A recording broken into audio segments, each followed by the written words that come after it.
5VE37. Black Hole 888 was just trying to enjoy some survival Minecraft when they decided to explore a woodland mansion on horseback. After tying up their horse and grabbing their diamond sword, they entered the mansion only to discover something impossible. Another player had somehow joined their single-player world. The mysterious entity, calling itself 5VE37, immediately demanded to know why Black Hole was there and insisted they weren't supposed to be in the world. When Black Hole tried to fight back, their attacks had no effect on the strange intruder. 5VE37 became increasingly hostile, sending garbled text mixed with numbers before declaring goodbye and crashing the game. When Black Hole tried to reload their world, they found it had been corrupted and renamed Don't Come Back. The experience was so traumatic that they stopped playing survival mode entirely, sticking only to creative worlds that seemed to work normally. Acid Skinned. While testing Minecraft 1.13, a player began noticing strange green elements appearing in their world. Trees made of green wool, green water in oceans, and mysterious green wool blocks scattered throughout the landscape, none of which they had placed themselves. The unnaturally colored environment created an eerie, toxic atmosphere. When night fell and they tried to sleep, they encountered what they called acid-skinned, an entity resembling Null but with green skin that appeared acid-burned. The creature was extremely aggressive, dealing impossible damage with its punches and forcing the player to flee. Worse yet, Acid-Skinned had burned down their house, destroying their safe haven. The player initially found refuge in a village and eventually built a jungle treehouse to hide from the entity. After extensive preparation including diamond gear, potions, and combat training on other servers, the player finally confronted Acid-Skinned in a deadly battle. The entity fought with fire arrows and acid attacks, but ultimately succumbed, leaving nothing behind but a moderator message that confirmed Acid-Skinned was gone forever. Exception. A player's curiosity about Minecraft's code would lead to years of terror. After examining the game's Java files out of simple interest, they left Minecraft for a year or two before returning due to nostalgia. That's when these supernatural events began manifesting in their worlds.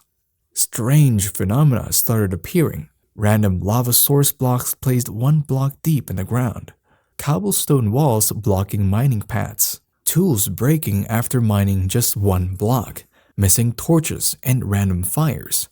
The player documented these occurrences, eventually connecting with other players experiencing identical problems.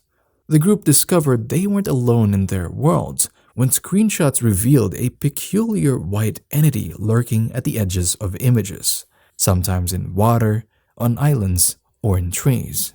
This completely white Steve-like figure became more active as the investigation progressed, eventually destroying entire bases and replacing them with netherrack and lava. The entity communicated through binary code messages, threatening the players and claiming they were merely puppets. It could crash games on command, delete worlds, and even affect hardware beyond Minecraft itself.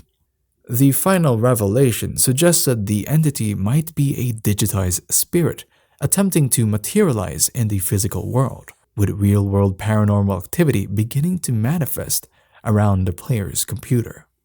Blue Steve. Green 0704 claimed to have discovered the truth about the mysterious Steve variants that players had been reporting.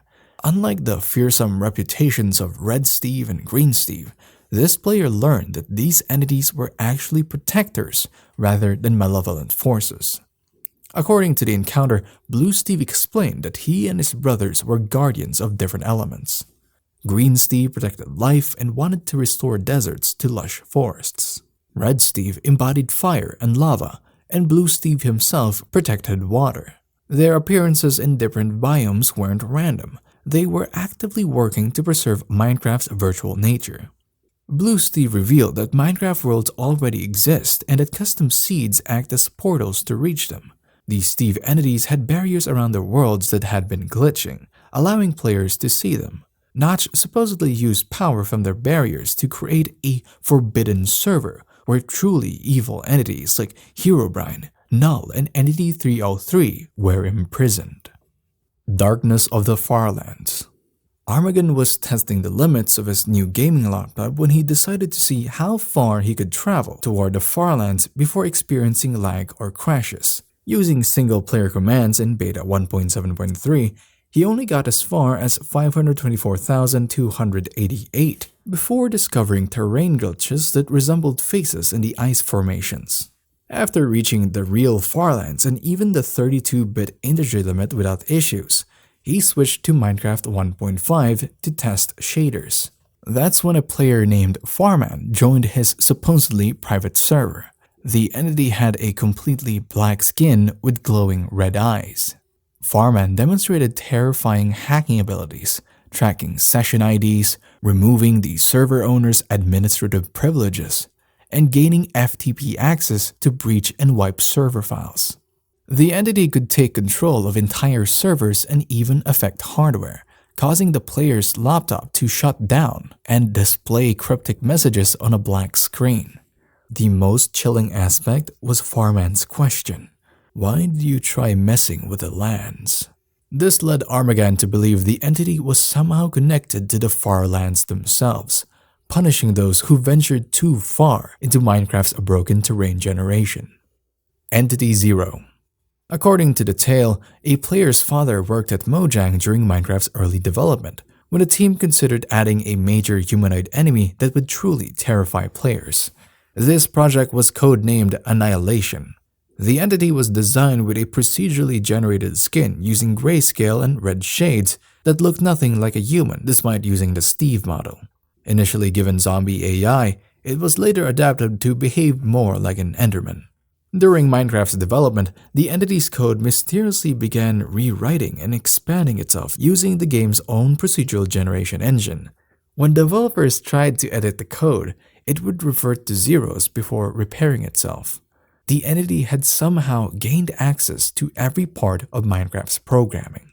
Players reported encountering Entity Zero in various circumstances, describing a gray, transparent figure that caused constant crashes, corrupted world generation, and interfered with modded content.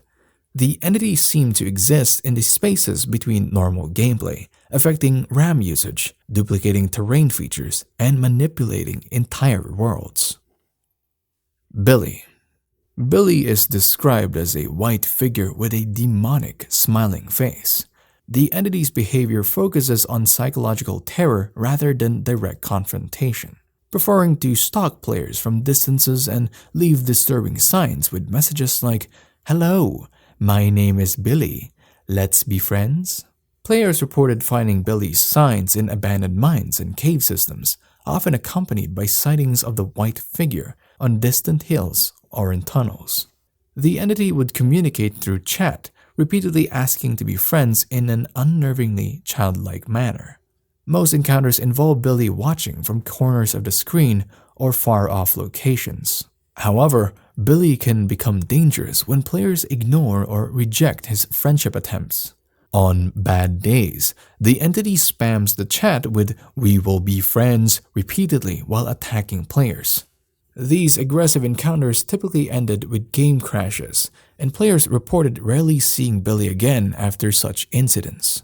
The entity's true motivations remained unclear, with most stories suggesting Billy simply acted on impulse when frustrated. His childlike desire for friendship and demonic appearance created an unsettling contrast that terrified the players he tormented. Lunar. A player was working on a decorative stone creeper statue when they began hearing mysterious running footsteps behind them. Despite turning around multiple times, they never saw the source of the sounds. Initially dismissing it as a game glitch, they continued building until nightfall when their computer suddenly shut down with a white screen of death. When the game restarted, the player found themselves outside their house, unable to enter as the door had somehow been locked. Looking up at the night sky revealed a horrifying sight. The moon had been retextured to resemble the terrifying moon from Majora's Mask, complete with a malevolent face. The corrupted moon, calling itself Lunar, began attacking with fireballs while sending threatening messages through chat in corrupted text. Hell awaits you, foolish humans. It's only a matter of time before I chain your souls to the very depths of the underworld. Even Notch cannot save you from me. After the game crashed and restarted, a new world appeared named Error.UnknownName with a seed composed of strange symbols. This corrupted world featured a permanently dark sky with blood-red clouds, dried terrain, and the menacing lunar moon as the only remaining feature. Enderbine. A young player receiving Minecraft as a Christmas gift encountered this hybrid entity during their very first world. Playing on peaceful mode in the world with the seed Rainbow Factory, they began hearing Enderman teleportation sounds despite hostile mobs being disabled. After building a crafting table and making a few basic tools, the player discovered a mysterious 3x3 pyramid that seemed to be a calling card from either Herobrine or Entity 303. Knowing what the pyramid could mean, they quickly mined into a cliffside to seal themselves in a safe room before their screen turned to static. When the static cleared, their character was lying pinned to a stone floor. The entity responsible was Enderbine, a terrifying fusion of Enderman and Herobrine features. The hybrid creature proceeded to torture the player's character using a dissecting knife. The player witnessed the torture sequence in graphic detail, before Enderbine eventually summoned a wolf with red eyes and a black collar to finish the job.